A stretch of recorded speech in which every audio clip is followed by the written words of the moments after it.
नाट पट कहीं पे डैमेज इसके लिए बेहतर चीज़ है, इसकी मालिश होती है। अकल भी तो है ये कह रहे हैं इंसान के अंदर, लेकिन जिसको अकल है वो मतलब मुझे समझ नहीं आ रही। ये कह रहे हैं जी कि इसमें जो है वो ये चीज़ें होती हैं। तो ये आपको नज़र आएंगे यहाँ पे, और एशिया दवाखाना है ये, और निकालों से होशियार रहें। 1260 में कोई डिस्काउंट भी है डिस्काउंट 1000। 1000 रुपये में भी आपको मिल जाएगी ये। तो ये जितने भी जो बेचारे कमज़ोर लोग हैं, जो बैठे हुए लोग हैं, जो थके हुए लोग हैं, उनको ये चुस्त कर देता है, खड़ा कर देता है, और उसके अलावा उनमें ताकत पैदा कर देता है, और उनके अंदर वो जवान हो जाता है वो बंदा। ठीक है, तो ये इनका दावा है। ये संडे बेचारे जो हैं ये ठंडे पड़ गए हैं, और ये ठंडे पड़ के भी अपनी कुर्बानी देते हैं, और ये जो बंदे हैं उनको जवान कर देता है ये।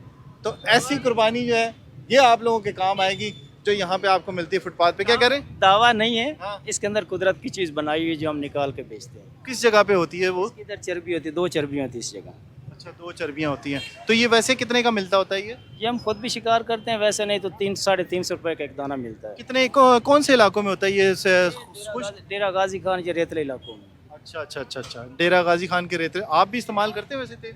हाँ, शौकिया कर लेते हैं। ये भी शौकिया करते हैं जी इस्तेमाल।